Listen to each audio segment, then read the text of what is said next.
kana idza raka'a basata dhahrahu wa sawwahu hatta law subba 'alaihi al-ma'u lastaqar. Apabila baginda rukuk, baginda meluruskan dan meratakan punggungnya. Potongan hadis ini terdapat dalam hadis Bukhari dan Baihaqi dengan sanad yang sahih. Dan seterusnya sambungan hadis ini yang berbunyi, sehingga jika air dituangkan di atas punggungnya, air tersebut tidak akan bergerak.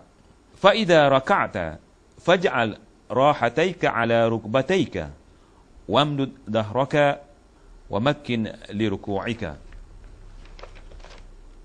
Jika kamu rukuk, letakkanlah kedua tanganmu pada kedua lututmu dan luruskanlah punggungmu serta tekankanlah tanganmu untuk rukuk. Kana la yasubbu ra'sahu wa la yaqna. Nabi SAW tidak mendongak kepalanya dan tidak pula menundukkannya. Yakni Rasulullah SAW tidak mendongak ke atas dan juga tidak menundukkan ke bawah, seolah-olah melihat pahanya. Masa rukuk, mata dikendaki supaya terus melihat tempat sujud. Begitu juga semasa kita rukuk, hendaklah dipelihara mata, supaya mata kita dilemparkan ke tempat sujud. Ya ma'syaral muslimin, innahu la salata liman la yuqimu sulbahu fir ruku'i was sujud. Wahai kaum muslimin, sesungguhnya tidak ada solat ataupun tidak sah solat orang yang tidak melakukan rukuk dan sujud dengan meluruskan punggungnya. Dan saya teruskan dengan satu hadis lagi, la tujzi'u salatul rajuli hatta yuqima dhahrahu fir ruku'i was sujud. Maksudnya salat seseorang tidak akan sempurna sebelum dia melakukan rukuk dan sujud dengan meluruskan punggungnya. Itulah tuan-tuan dan puan-puan cara yang diajarkan oleh Rasulullah SAW apabila melakukan rukuk. Sebagaimana yang kita disuruh agar mengikut contoh yang dicontohkan oleh baginda, sallu kama ra'aitumuni usalli. Solatlah kamu sebagaimana kamu lihat aku solat. Jadi ini satu perintah yang wajib. Perhatikanlah solat Rasulullah SAW melalui hadis-hadis, iaitu hadis-hadis yang sahih yang sudah ditinggalkan untuk kita sekalian untuk diamalkan. Untuk peringatan, rukuk itu sewajarnya dipanjangkan sedikit, kerana Rasulullah SAW memanjangkan rukuknya. Jangan rukuk terburu-buru hingga tidak sempurna rukuk, kerana tidak sempurnanya rukuk menjadikan solat itu batal atau tidak diterima oleh Allah Subhanahu Wa Taala. Dan semasa rukuk dilarang dari membaca apapun ayat Al-Quran, kerana Rasulullah SAW bersabda dalam sebuah hadisnya, kana yanha an qira'atil Qur'ani fir ruku'i was sujud. Baginda melarang membaca Al-Quran dalam rukuk dan sujud. Dengan hadis yang saya baca tadi, jelaslah bahawa Rasulullah SAW melarang kita membaca Al-Quran semasa kita rukuk. Maka ini perlu dipatuhi dan dipahami. Terdapat beberapa zikir yang diajarkan oleh Rasulullah SAW semasa kita rukuk.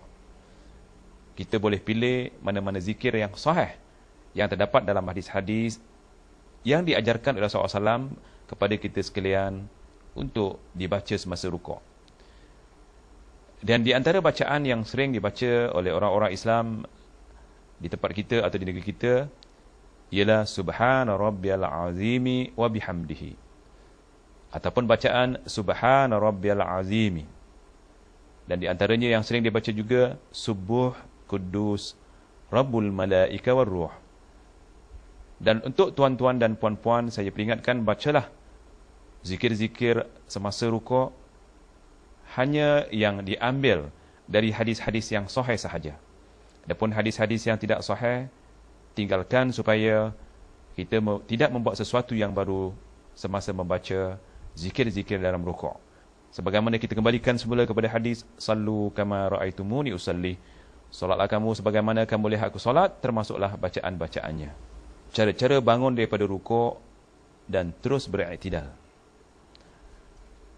Ramai yang membuat kesilapan ataupun kesalahan apabila bangun daripada rukuk dan terus beriktidal. Rasulullah SAW apabila bangun daripada rukuk, baginda membaca sami Allahu liman hamidah. Dan apabila berdiri tegak, barulah baginda meneruskan lafaz Rabbana walakal hamdu, dan boleh disambung mil as-samawati wa mil al-ardi wa mil ma syi'ta min syai'in ba'du. Hadis-hadis yang memperkatakan tentang bangun daripada rukuk, bangun i'tidal dan membaca zikir-zikir yang saya katakan tadi adalah la tatimmu salatun li ahadin minan nasi hatta yaqula sami Allahu liman hamida hatta yastawiya qa'imah. Tidak sempurna seseorang dari manusia solatnya sehingga mengucapkan sami Allahu liman hamidah sehinggalah berdiri tegak. Jadi di sini tuan-tuan, Rasulullah SAW mengatakan sehinggalah berdiri tegak.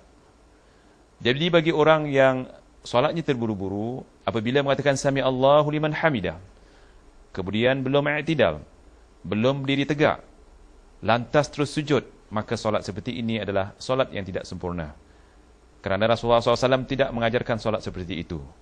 Ada beberapa hadis yang boleh kita ambil untuk dijadikan panduan yang menunjukkan bahawa Rasulullah SAW berdiri tegak dan i'tidal dan dilamakan berdirinya.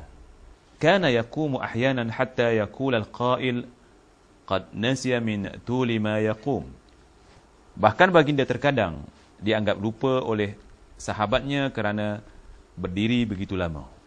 Thumma rfa' ra'saka hatta ta'tadila qa'ima fayakhudha kullu 'admin ma akhadahu.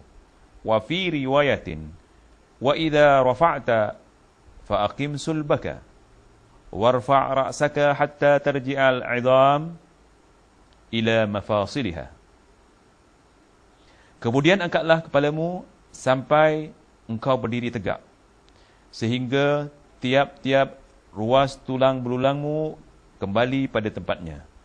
Di riwayat yang lain, jika kamu berdiri i'tidal, luruskan ponggongmu dan tegakkan kepalamu sampai ruas tulang ponggongmu kembali kepada tempatnya.